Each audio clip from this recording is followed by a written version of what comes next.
Thank you very much. Very much appreciated.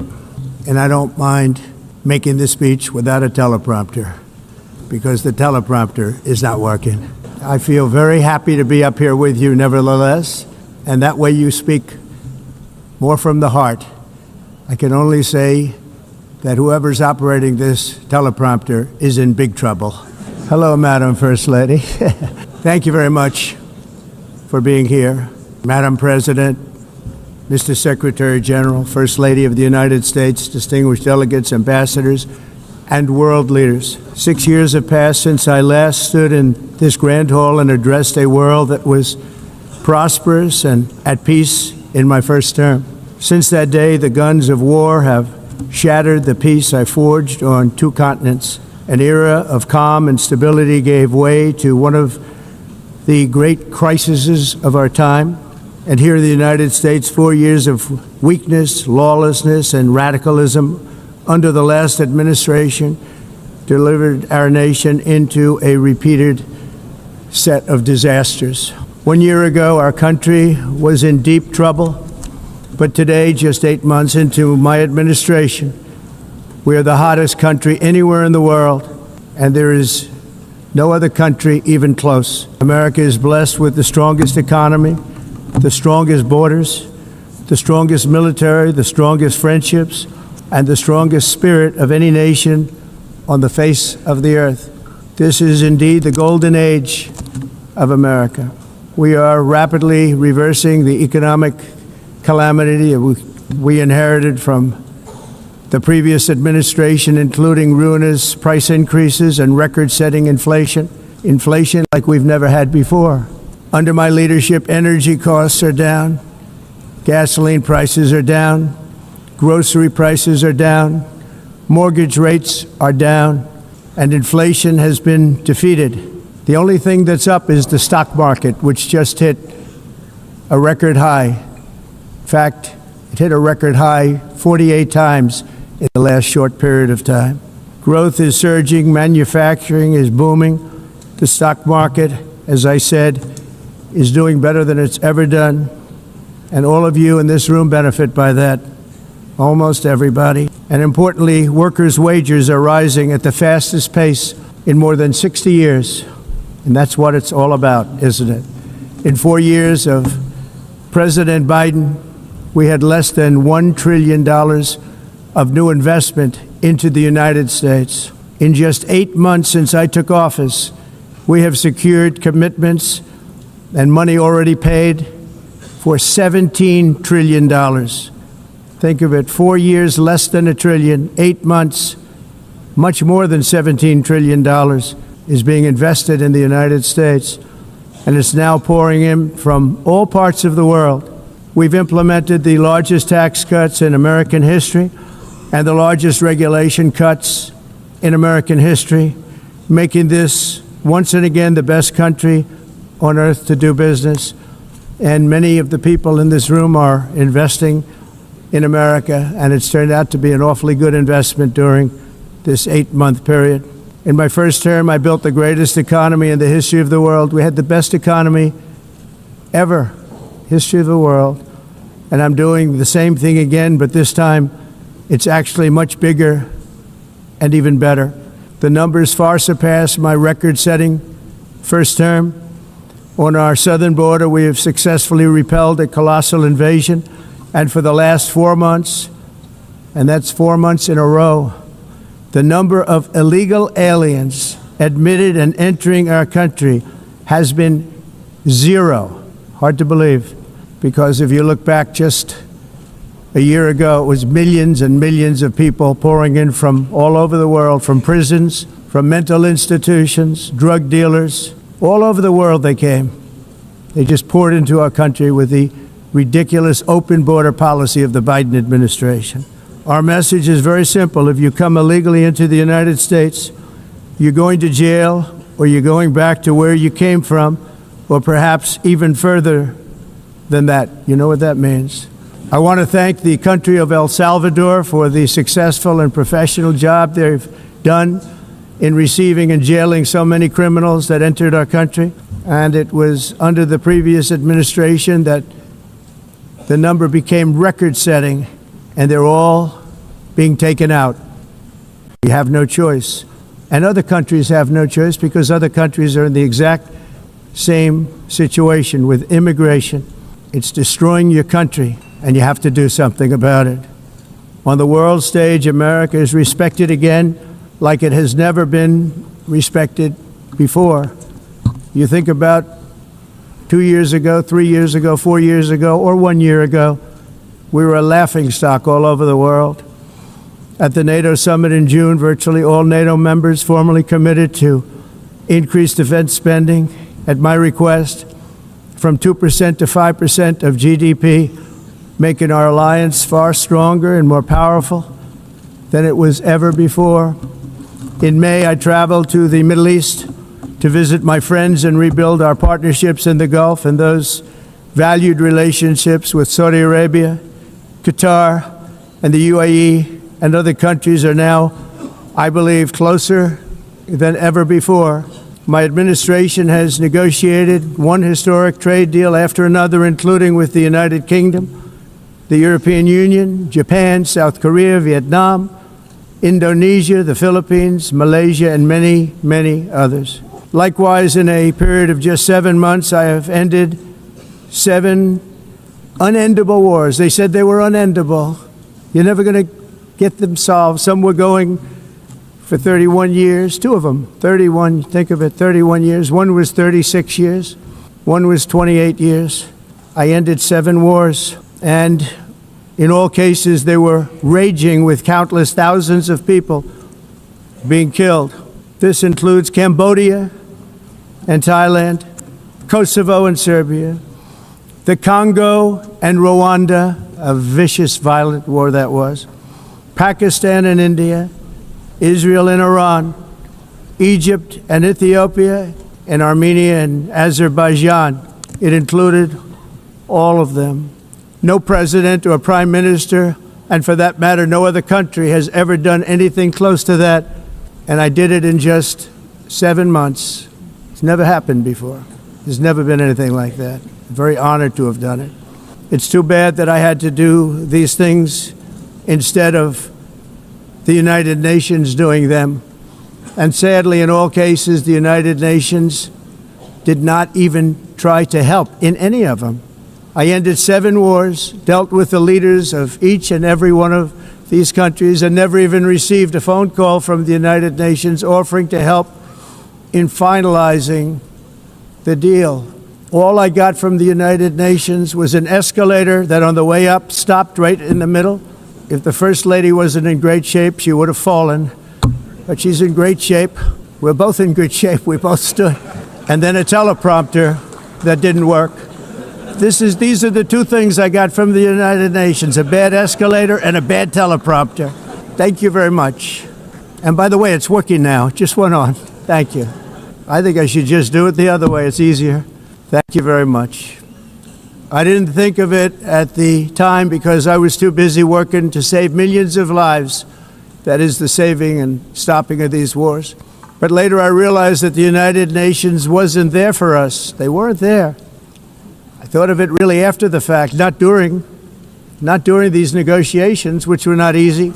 That being the case, what is the purpose of the United Nations? The UN has such tremendous potential. I've always said it. It has such tremendous, tremendous potential, but it's not even coming close to living up to that potential. For the most part, at least for now, all they seem to do is write a really strongly worded letter and then never follow that letter up. It's empty words, and empty words don't solve war. The only thing that solves war and wars is action. Now, after ending all of these wars and also earlier negotiating the Abraham Accords, which is a very big thing for which our country received no credit, never receives credit. Everyone says that I should get the Nobel Peace Prize for each one of these achievements. But for me, the real prize will be the sons and daughters who live to grow up with their mothers and fathers, because millions of people are no longer being killed in endless and unglorious wars. What I care about is not winning prizes, it's saving lives. We saved millions and millions of lives with the 7 wars. And we have others that we're working on, and you know that. Many years ago, a very successful real estate developer in New York, known as Donald J. Trump, I bid on the renovation and rebuilding of this very United Nations complex. I remember it so well. I said at the time that I would do it for $500 million, rebuilding everything. It would be beautiful. I used to talk about, I'm going to give you marble floors. They're going to give you terrazzo. I'm going to give you the best of everything. You're going to have mahogany walls. They're going to give you plastic. But they decided to go in another direction, which was much more expensive at the time, and which actually produced a far inferior product. And I realized that they did not know what they were doing when it came to construction, and that their building concepts were so wrong, and the product that they were proposing to build was so bad and so costly. It was going to cost them a fortune. And I said, and wait till you see the overruns. Well, I turned out to be right. They had massive cost overruns and spent between $2 and $4 billion on the building, and did not even get the marble floors that I promised them. You walk on terrazzo. Do you notice that? As far as I'm concerned, frankly, looking at the building and getting stuck on the escalator, they still haven't finished the job. They still haven't finished. That was years ago. The project was so corrupt that Congress actually asked me to testify before them on the tremendous waste of money, because it turned out that they had no idea what it was, but they knew it was anywhere between $2 and $4 billion as opposed to $500 million with a guarantee. But they had no idea, and I said it cost much more than $5 billion. Unfortunately, many things in the United Nations are happening just like that, but on an even much bigger scale, much, much bigger. Very sad to see. Whether the UN can manage to play a productive role, I've come here today to offer the hand of American leadership and friendship to any nation in this assembly that is willing to join us in forging a safer, more prosperous world. And it's a world that we'll be much happier with. A dramatically better future is within our reach. But to get there, we must reject the failed approaches of the past and work together to confront some of the greatest threats in history. There is no more serious danger to our planet today than the most powerful and destructive weapons ever devised by man, of which the United States, as you know, has many. Just as I did in my first term, I've made containing these threats a top priority, starting with the nation of Iran. My position is very simple. The world's #1 sponsor of terror can never be allowed to possess the most dangerous weapon. That's why shortly after taking office, I sent the so-called Supreme Leader a letter making a generous offer. I extended a pledge of full cooperation in exchange for a suspension of Iran's nuclear program. The regime's answer was to continue their constant threats to their neighbors and U.S. interests throughout the region, and some great countries that are right nearby. Today, many of Iran's former military commanders, in fact, I can say almost all of them, are no longer with us. They're dead. And 3 months ago, in Operation Midnight Hammer, 7 American B-2 bombers dropped the 14 30,000-pound each bombs on Iran's key nuclear facilities, totally obliterating everything. No other country on earth could have done what we did. No other country has the equipment to do what we did. We have the greatest weapons on earth. We hate to use them. But we did something that for 22 years people wanted to do. With Iran's nuclear enrichment capacity demolished, I immediately brokered an end to the 12-day war, as it's called, between Israel and Iran, with both sides agreeing to fight no longer. As everyone knows, I have also been deeply engaged in seeking a ceasefire in Gaza. Have to get that done. Have to get it done. Unfortunately, Hamas has repeatedly rejected reasonable offers to make peace. We can't forget October 7th, can we? Now, as if to encourage continued conflict, some of this body is seeking to unilaterally recognize a Palestinian state. The rewards would be too great for Hamas terrorists for their atrocities. This would be a reward for these horrible atrocities, including October 7th, even while they refuse to release the hostages or accept a ceasefire. Instead of giving to Hamas and giving so much, because they've taken so much, they have taken so much. This could have been solved so long ago. But instead of giving in to Hamas's ransom demands, those who want peace should be united with one message: release the hostages now. Just release the hostages now. Thank you.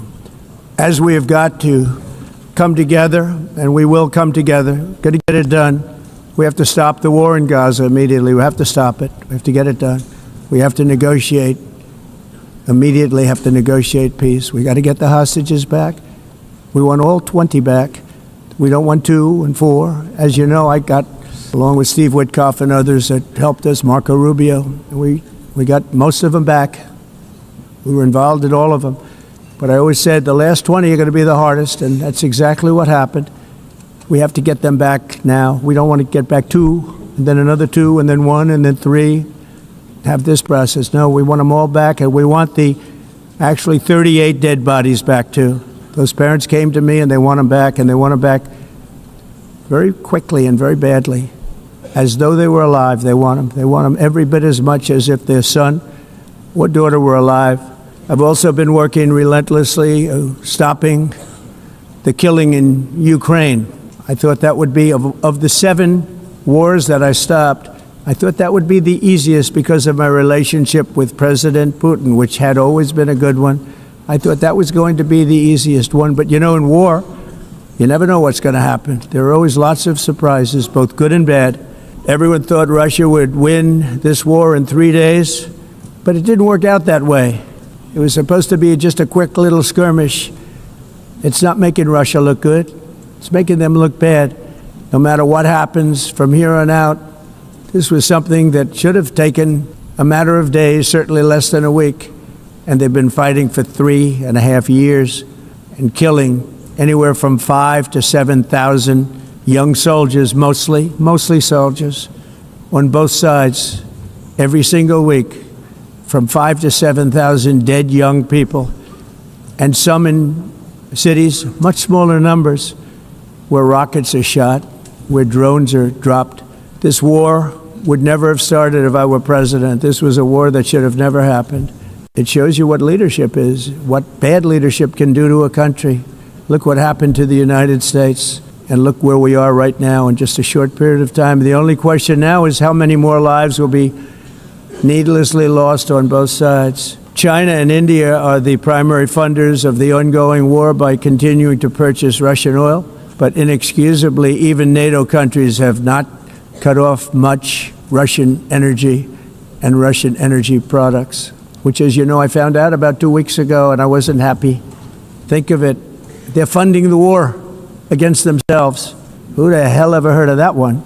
In the event that Russia is not ready to make a deal to end the war, then the United States is fully prepared to impose a very strong round of powerful tariffs, which would stop the bloodshed, I believe, very quickly. But for those tariffs to be effective, European nations, all of you are gathered here right now, would have to join us in adopting the exact same measures. I mean, you're much closer to this. We have an ocean in between. You're right there. And Europe has to step it up. They can't be doing what they're doing. They're buying oil and gas from Russia while they're fighting Russia. It's embarrassing to them, and it was very embarrassing to them when I found out about it, I can tell you that. They have to immediately cease all energy purchases from Russia. Otherwise, we're all wasting a lot of time. So I'm ready to discuss this. We're going to discuss it today with the European nations, all gathered here. I'm sure they're thrilled to hear me speak about it, but that's the way it is. I like to speak my mind and speak the truth. As we seek to reduce the threat of dangerous weapons today, I'm also calling on every nation to join us in ending the development of biological weapons, once and for all, and biological is terrible, and nuclear is even beyond, and we include nuclear in that. We want to have a cessation of the development of nuclear weapons. We know, and I get to view it all the time. Sir, would you like to see? And I look at weapons that are so powerful, we just can't ever use them. If we ever use them, the world literally might come to an end. There would be no United Nations to be talking about. There would be no nothing. Just a few years ago, reckless experiments overseas gave us a devastating global pandemic. Yet despite that worldwide catastrophe, many countries are continuing extremely risky research into bioweapons and man-made pathogens. This is unbelievably dangerous. To prevent potential disasters, I'm announcing today that my administration will lead an international effort to enforce Biological Weapons Convention, which is going to be meeting with the top leaders of the world by pioneering an AI verification system that everyone can trust. Hopefully the UN can play a constructive role, and it will also be one of the early projects under AI. Let's see how good it is, because a lot of people are saying it could be one of the great things ever, but it also can be dangerous, but it can be put to tremendous use and tremendous good, and this would be an example of that. Not only is the UN not solving the problems it should, too often, it's actually creating new problems for us to solve. The best example is the number one political issue of our time, the crisis of uncontrolled migration. It's uncontrolled. Your countries are being ruined. The United Nations is funding an assault on Western countries and their borders. In 2024, the UN budgeted $372 million in cash assistance to support an estimated 624,000 migrants journeying into the United States. Think of that. The UN is supporting people that are illegally coming into the United States, and then we have to get them out. The UN also provided food, shelter, transportation, and debit cards to illegal aliens. Can you believe that? On the way to infiltrate our southern border. Millions of people came through that southern border. Just a year ago, millions and millions of people were pouring in, 25 million altogether over the 4 years of the incompetent Biden administration. And now we have it stopped, totally stopped. In fact, they're not even coming anymore because they know they can't get through. But what took place is totally unacceptable. The UN is supposed to stop invasions, not create them and not finance them. In the United States, we reject the idea that mass numbers of people from foreign lands can be permitted to travel halfway around the world, trample our borders, violate our sovereignty, cause unmitigated crime, and deplete our social safety net. We have reasserted that America belongs to the American people, and I encourage all countries to take their own stand in defense of their citizens as well. You have to do that because I see it. I'm not mentioning names. I see it, and I can call every single one of them out. You're destroying your countries. They're being destroyed. Europe is in serious trouble. They've been invaded by a force of illegal aliens like nobody's ever seen before. Illegal aliens are pouring into Europe. Nobody's doing anything to change it, to get them out. It's not sustainable. And because they choose to be politically correct, they're doing just absolutely nothing about it. And I have to say, I look at London where you have a terrible mayor, terrible mayor, and it's been so changed. Now they want to go to Sharia, but you're in a different country. You can't do that. Both the immigration and their suicidal energy ideas will be the death of Western Europe if something is not done immediately. This cannot be sustained. What makes the world so beautiful is that each country is unique. But to stay this way, every sovereign nation must have the right to control their own borders. You have the right to control your borders, as we do now, and to limit the sheer numbers of migrants entering their countries and paid for by the people of that nation that were there and that built that particular nation at the time. They put their blood, sweat, tears, money into that country, and now they're being ruined. Proud nations must be allowed to protect their communities and prevent their societies from being overwhelmed by people they have never seen before, with different customs, religions, with different everything, where migrants have violated laws, lodged false asylum claims, or claimed refugee status for illegitimate reasons. They should, in many cases, be immediately sent home. And while we will always have a big heart for places and people that are struggling and truly compassionate, answers will be given. We have to solve the problem, and we have to solve it in their countries, not create new problems in our countries. And we are very helpful to a lot of countries that are just not able to send their people anymore. They used to send them to us in caravans of 25,000, 30,000 people each. These massive caravans of people pouring into our country, totally unchecked and unvetted, but not anymore. According to the Council of Europe in 2024, almost 50% of inmates in German prisons were foreign nationals or migrants. In Austria, the number was 53% of the people in prisons were from places that weren't from where they are now. In Greece, the number was 54%, and in Switzerland, beautiful Switzerland, 72% of the people in prisons are from outside of Switzerland. When your prisons are filled with so-called asylum seekers who repaid kindness, and that's what they did. They repaid kindness with crime. It's time to end the failed experiment of open borders. You have to end it now. See, I can tell you, I'm really good at this stuff. Your countries are going to hell. In America, we've taken bold action to swiftly shut down uncontrolled migration. Once we started detaining and deporting everyone who crossed the border and removing illegal aliens from the United States, they simply stopped coming. They're not coming anymore. We're getting a lot of credit, but they're not coming anymore. This was a humanitarian act for all involved, because on the trips up, thousands of people a week were dying. Women were being raped. Nobody's ever seen anything like it. Raped, horribly beaten, raped. On the trip up, the journey up, it was a long walk. It was a long, arduous journey, indeed. And it was also a historic victory against human trafficking throughout the region. What we did was a victory, and we saved so many lives of people that wouldn't make the journey. That journey was loaded up with death, Dead bodies all along the roads of jungles.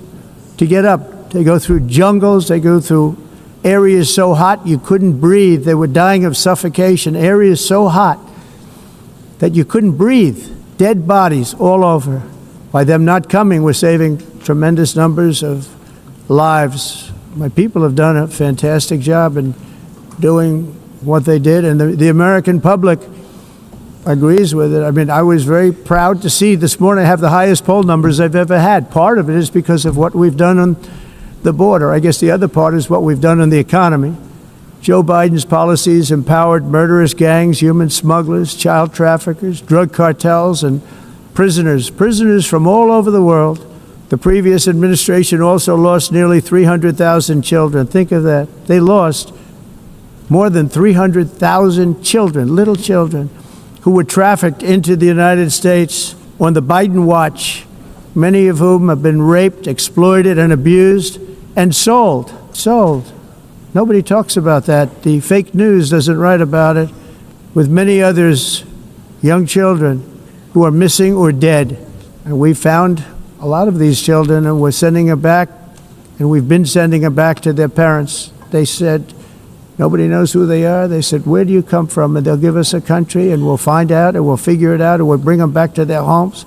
And the mother and father rush to the door, and their tears in their eyes. They can't believe that they're seeing their son or daughter, their little son or daughter again. We've done almost 30,000 of them so far. Any system that results in the mass trafficking of children is inherently evil. Yet that is exactly what the globalist migration agenda has done, and it's what it's all about. In America, those days, as you know, are over. The Trump administration is working, and we are continuing to work to track down the villains that are causing this problem, and also, as I said, to get back the 30,000 we've already returned. Now I think we're going to have another. We're going to find a lot. You're not going to find all of them. More than 300,000. They're lost or they're dead. They're lost or they're dead. because of the animals that did this. To protect our citizens, I've also designated multiple savage drug cartels as forests. And you see this, and you see it happening right before your eyes. Let's put it this way, people don't like taking big loads of drugs in boats anymore. There aren't too many boats that are traveling on the seas by Venezuela. They tend not to want to travel very quickly anymore. And we've virtually stopped drugs coming into our country by sea. We call them the water drugs. They kill hundreds of thousands of people.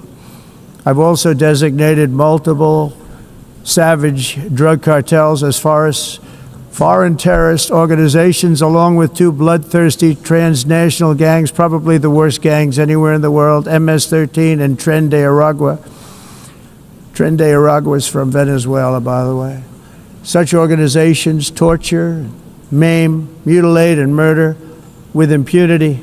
They're the enemies of all humanity. And for this reason, we've recently begun using the supreme power of the United States military to destroy Venezuelan terrorists and trafficking networks led by Nicolas Maduro. To every terrorist thug smuggling poisonous drugs into the United States of America, please be warned that we will blow you out of existence. That's what we're doing. We have no choice. Can't let it happen. They're destroying. I believe we lost 300,000 people last year to drugs, 300,000, fentanyl and other drugs. Each boat that we sink carries drugs that would kill more than 25,000 Americans. We will not let that happen. Energy is another area where the United States is now thriving like never before. We're getting rid of the falsely named renewables. By the way, they're a joke. They don't work. They're too expensive. They're not strong enough to fire up the plants that you need to make your country great. The wind doesn't blow. Those big windmills are so pathetic and so bad, so expensive to operate. Then they have to be rebuilt all the time, and they start to rust and rot. Most expensive energy ever conceived, and it's actually energy. You're supposed to make money with energy, not lose money. You lose money, the governments have to subsidize. You can't put them out without massive subsidies. And most of them are built in China, and I give China a lot of credit. They build them, but they have very few wind farms. So why is it that they build them and they send them all over the world, but they barely use them? You know what they use? Coal, they use gas, they use almost anything, but they don't like wind. But they sure as hell like selling the windmills. Europe, on the other hand, has a long way to go, with many countries being on the brink of destruction because of the green energy agenda. And I give a lot of credit to Germany. Germany was being led down a very sick path, both on immigration, by the way, and on energy. They were going green, and they were going bankrupt. And the new leadership came in, and they went back to where they were, with fossil fuel and with nuclear, which is good. It's now safe, and you can do it properly. But they went back to where they were, and they opened up a lot of different plants, energy producing plants, and they're doing well. I give Germany a lot of credit for that. They've said this is a disaster, what's happening.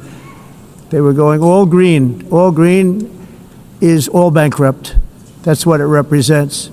And it's not politically correct. I'll be very badly criticized for saying it, but I'm here to tell the truth. I don't care. It doesn't matter to me. I'm in New York City.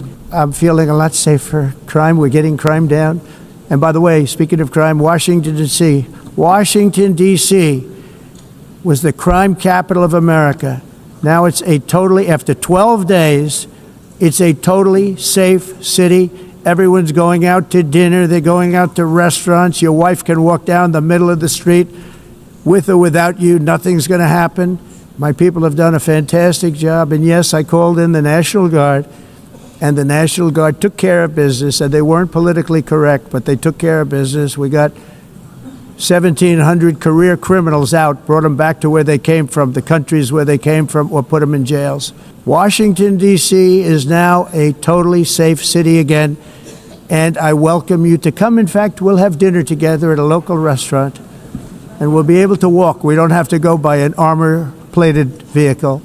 We'll walk right over there from the White House. They've given up their powerful edge, a lot of the countries that we're talking about, in oil and gas, such as essentially closing the great North Sea oil. Oh, the North Sea, I know it so well. Aberdeen was the oil capital of Europe, and there's tremendous oil that hasn't been found in the North Sea. Tremendous oil. And I was with the Prime Minister I respect and like a lot, and I said, you're sitting with the greatest asset. They essentially closed it by making it so highly taxed that no developer, no oil company can go there. They have tremendous oil left, and more importantly, they have tremendous oil that hasn't even been found yet. And what a tremendous asset for the United Kingdom. And I hope the Prime Minister is listening, because I told it to him 3 days in a row. That's all he heard. North Sea oil, North Sea, because I want to see them do well. I want to stop seeing them ruining that beautiful Scottish and English countryside with windmills and massive solar panels that go 7 miles by 7 miles, taking away farmland. But we're not letting this happen in America. In 1982, the executive director of the United Nations Environmental Program predicted that by the year 2000, climate change would cause a global catastrophe. He said that it will be irreversible, as any nuclear holocaust would be. This is what they said at the United Nations. What happened? Here we are. Another UN official stated in 1989 that within a decade, entire nations could be wiped off the map by global warming. Not happening. You know, it used to be global cooling. If you look back years ago in the 1920s and the 1930s, they said, global cooling will kill the world. We have to do something. Then they said global warming will kill the world, but then it started getting cooler, so now they could just call it climate change, because that way they can't miss. It's climate change, because if it goes higher or lower, whatever the hell happens, there's climate change. It's the greatest con job ever perpetrated on the world, in my opinion. Climate change, no matter what happens, you're involved in that. No more global warming, no more global cooling. All of these predictions made by the United Nations and many others, often for bad reasons, were wrong. They were made by stupid people that have cost their countries fortunes and given those same countries no chance for success. If you don't get away from this green scam, your country is going to fail. And I'm really good at predicting things, you know. They actually said during the campaign, they had a hat, the best-selling hat. Trump was right about everything. And I don't say that in a braggadocious way, but it's true.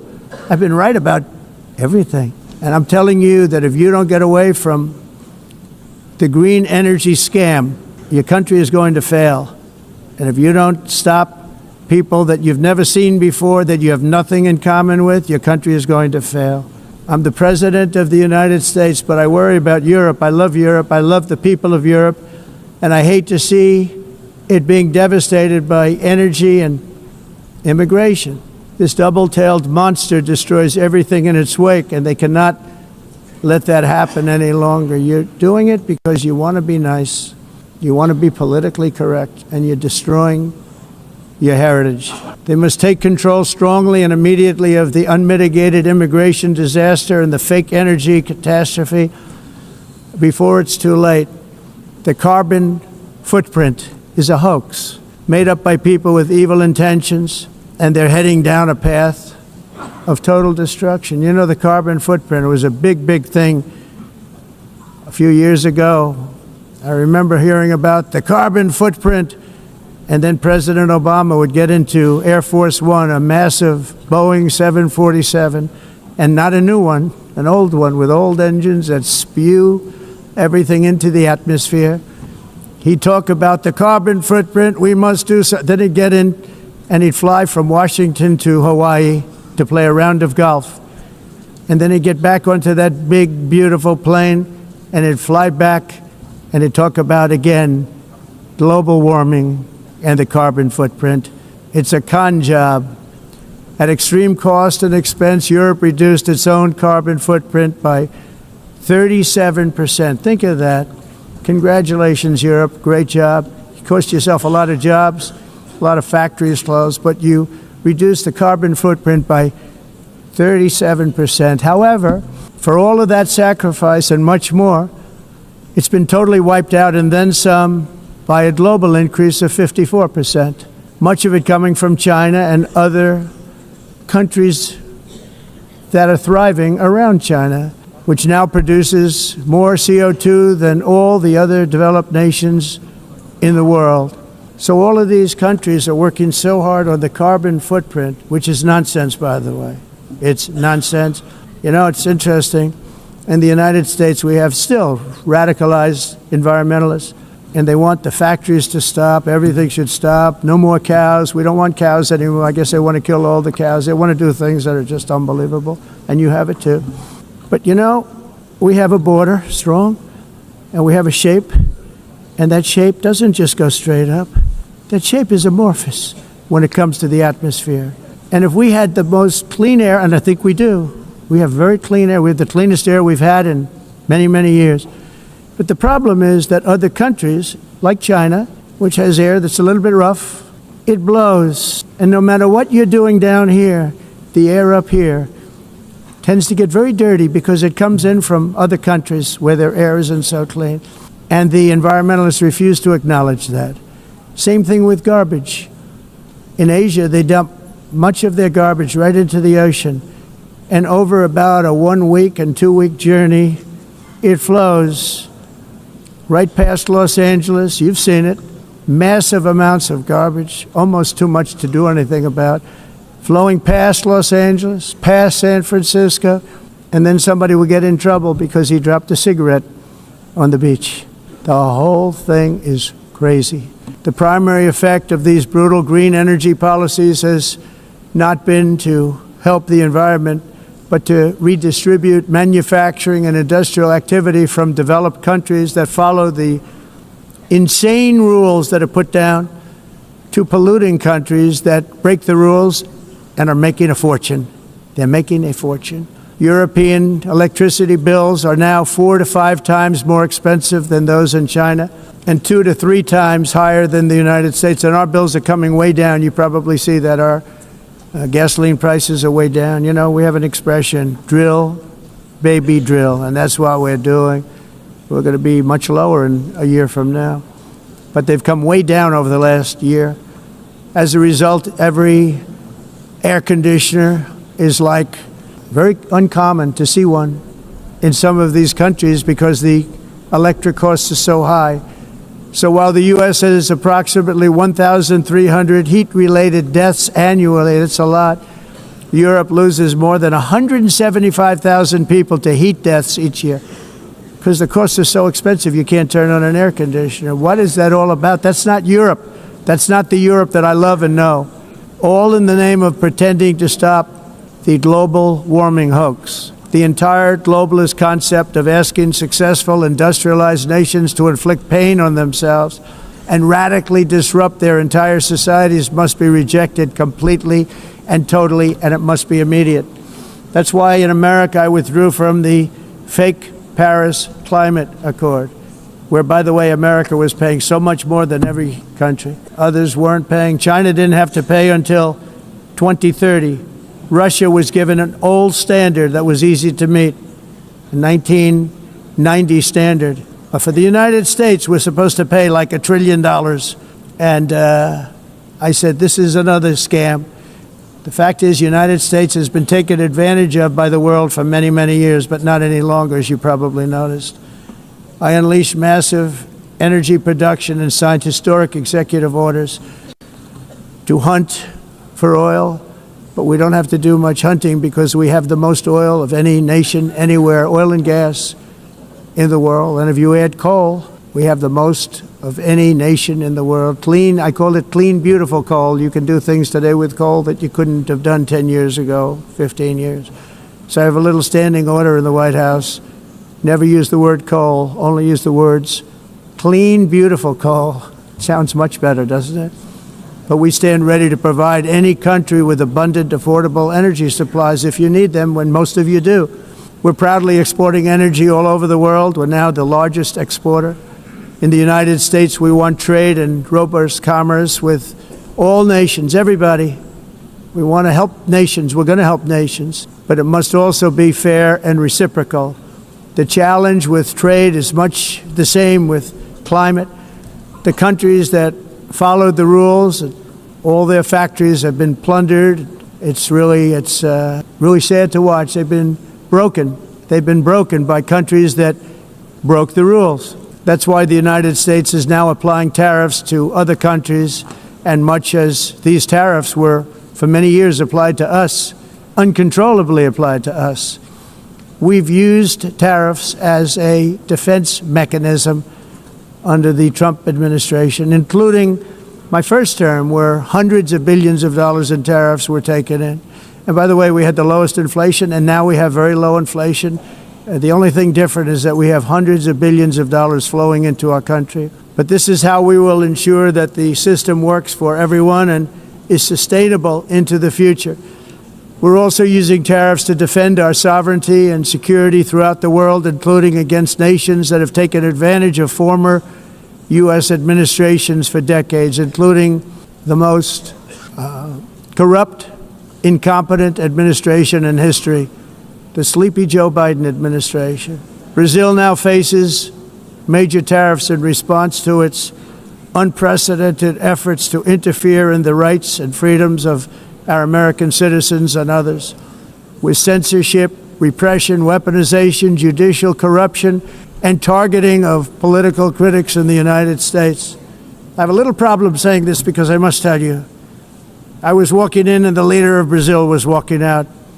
We saw him and I saw him, he saw me, and we embraced. And then I'm saying, can you believe I'm going to be saying this in just 2 minutes? But we actually agreed that we would meet next week. We didn't have much time to talk, like about 20 seconds. They were in retrospect, I'm glad I waited because this thing didn't work out too well. But we did talk, we had a good talk, and we agreed to meet next week, if that's of interest. But he seemed like a very nice man, actually. He liked me, I liked him. But if you, and I only do business with people I like. When I don't like them, I don't like them. But we had, at least for about 39 seconds, we had excellent chemistry. It's a good sign. But also in the past, Brazil, can you believe this, unfairly tariffed our nation, but now because of our tariffs, we are hitting them back, and we're hitting them back very hard. As president, I will always defend our national sovereignty and the rights of American citizens. So I'm very sorry to say this, that Brazil is doing poorly and will continue to do poorly. They can only do well when they're working with us. Without us, they will fail, just as others have failed. It's true. Next year, the United States will celebrate the 250th anniversary of our glorious independence, a testament to enduring power and American freedom and spirit. We will also be proudly hosting the 2026 FIFA World Cup, and shortly thereafter, the 2028 Olympics, which is going to be very exciting. I hope you all come. I hope that countless people from all over the globe will take part of these will be great celebrations of liberty and human achievement, and that together we all can rejoice in the miracles of history that began in July 4th, 1776, when we founded the light to all nations. And it's something really that an amazing thing came out of that date. It's called the United States of America. In honor of this momentous anniversary, I hope that all countries who find inspiration in our example will join us in renewing our commitment, values, and those values really that we hold so dear together. Let us defend free speech and free expression. Let us protect religious liberty, including for the most persecuted religion on the planet today. It's called Christianity. And let us safeguard our sovereignty and cherish qualities that have made each of our nations so special, incredible, and extraordinary.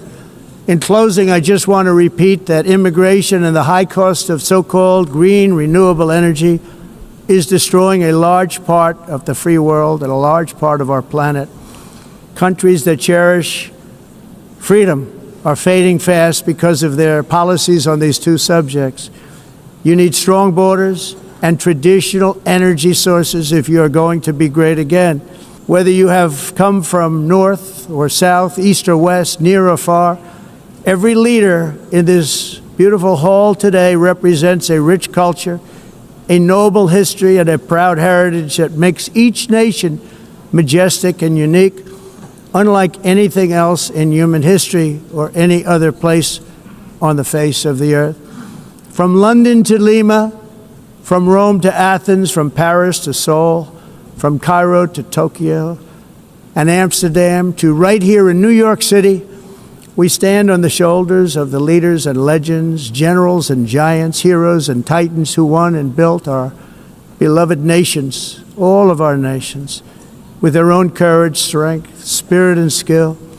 Our ancestors climbed mountains, conquered oceans, crossed deserts, and trekked over wide open plains. They charged into thunderous battles, plunged into grave dangers, and they were soldiers and farmers and workers and warriors and explorers and patriots. They built towns into cities, tribes into kingdoms, ideas into industries, and small islands into mighty empires. You're a part of all of that. They were champions for their people who never gave up and who never, ever gave in. Their values defined our national identities. Their visions forged our magnificent destiny. Everybody in this room is a part of it in your own way. Each of us inherits the deeds and the myths, the triumphs, the legacies of our own heroes and founders who so bravely showed us the way. Our ancestors gave everything for homelands that they defended with pride, with sweat, with blood, with life, and with death. Now the righteous task of protecting the nations that they built belongs to each and every one of us. So together let us uphold our sacred duty to our people and to our citizens. Let us protect their borders, ensure their safety, preserve their cultures, treasure, and traditions, and fight, fight, fight for their precious dreams and their cherished freedoms. And in friendship and really a beautiful vision, let us all work together to build a bright, beautiful planet, a planet that we all share, a planet of peace and a world that is richer, better, and more beautiful than ever before. That can happen. It will happen. It will happen, and I hope it can happen and start right now, right at this moment. We'll turn it around. We're going to make our countries better, safer, more beautiful. We're going to take care of our people. Thank you very much. It's been an honor. God bless the nations of the world. Thank you very much. Bye.